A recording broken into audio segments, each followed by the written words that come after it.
Salut, donc bienvenue dans cette vidéo. Aujourd'hui, on va analyser les différents marchés pour trouver les meilleures opportunités de trading pour cette semaine. Donc on va commencer ici sur les matières premières avec le pétrole.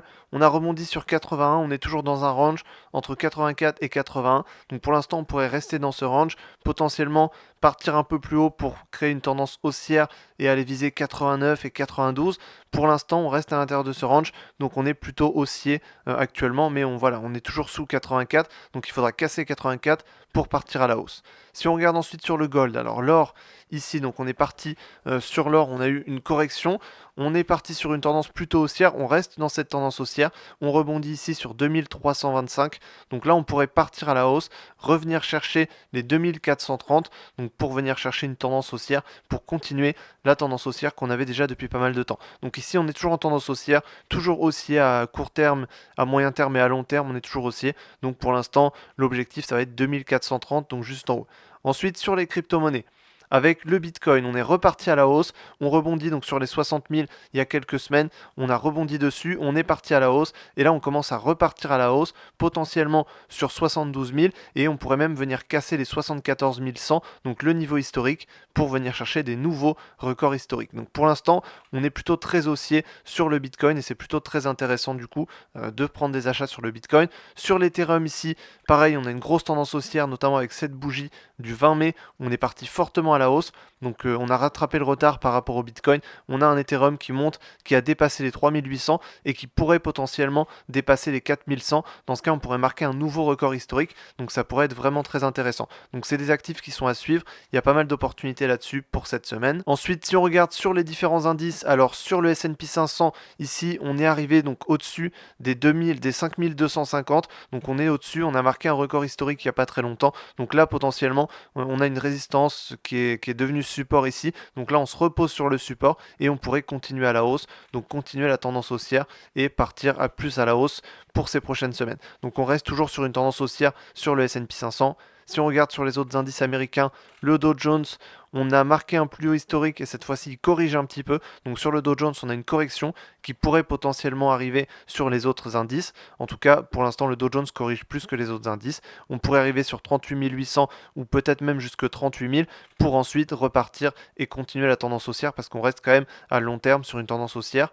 Le Nasdaq ici est beaucoup plus haussier que le S&P 500 et encore plus que le Dow Jones 30. Ici, donc pour l'instant, on a cassé les 18 500. On semble repartir à la hausse, continuer la tendance haussière à la hausse. Donc pour l'instant, le Nasdaq toujours haussier. Si on regarde ensuite sur le Forex, alors on a l'euro-dollar qui avait cassé donc cette droite de tendance, qui avait rebondi sur les 1,075. Donc là pour l'instant, on est aux alentours des 1,088. Donc on semble plutôt repartir à la hausse. On pourrait repartir à la hausse sur 1,09 et ensuite pourquoi pas jusque 1,10. Donc pour venir chercher des niveaux plus hauts. Donc pour l'instant, plutôt en tendance haussière sur l'euro-dollar. Le GBP-USD, on a encore plus une tendance haussière, donc cette fois-ci tendance haussière sur le GBP-USD. On pourrait revenir sur 1,28 et ensuite sur 1,29, qui est un niveau de résistance assez important et assez récent. Donc pour l'instant, plutôt haussier sur le Forex, sur EURUSD et GBP-USD. Si on regarde USD-CHF, ça bouge pas trop, mais on est plutôt sur à court terme, plutôt sur de la baisse. Donc ici, on pourrait revenir sur 0,91 et ensuite 0,90. Donc pour l'instant, l'USD-CHF plutôt baissier. L'USD Yen, pour l'instant, ça range beaucoup. Il y a très peu de volatilité, donc c'est pas une paire qui va être très intéressante cette semaine. Sur la UD-USD, on est toujours dans le range entre 0,645 et 0,67. Donc on est toujours à l'intérieur de ce range. On est plutôt par le haut. Possiblement, on pourrait venir franchir les 0,67 à la hausse pour marquer une tendance haussière. Potentiellement, ça peut arriver. Maintenant, pour l'instant, on est toujours compris entre ces deux bornes. Et pour l'instant, à court terme, on est plutôt sur une tendance haussière. Sur l'USD-CAD ensuite, on est toujours ici dans un range, on est dans un grand range entre 1,36 et 1,38. Juste avant ça, on était dans un range entre 1,34 et 1,36, donc ça range beaucoup. Ici, on arrive potentiellement sur 1,36, on pourrait ensuite arriver sur 1,35, donc pour l'instant plutôt baissier à court terme sur l'USD-CAD.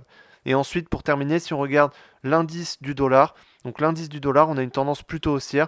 On est en train de revenir tester potentiellement cette droite de tendance. Donc au niveau des 104, on pourrait arriver sur cette droite de tendance, soit la casser et partir sur une tendance baissière jusque 103 et 102, ou alors rebondir dessus, revenir chercher le niveau des 105 et ensuite partir sur 106 et 107 comme objectif à la hausse. Donc pour l'instant, plutôt haussier également sur l'indice du dollar. Maintenant, à voir ce qui va se passer quand on va arriver près de cette droite de tendance. Donc pour moi, les meilleures opportunités de trading pour cette semaine, c'est dans un premier temps sur l'or avec le rebond sur 2325 et on pourrait repartir à la hausse jusque 2430. Ensuite sur les crypto-monnaies avec le Bitcoin qui rebondit, qui pourrait venir chercher 74 000 et l'Ethereum qui rebondit et qui pourrait revenir chercher 4100. Et ensuite sur les indices américains avec le S&P 500 qui rebondit et qui pourrait partir sur une tendance haussière et le Nasdaq qui a déjà rebondi et qui est déjà parti dans une tendance haussière. Et ensuite on a bien sûr le GBP USD qui pourrait rebondir sur un 27 pour ensuite viser un 28 et un 29.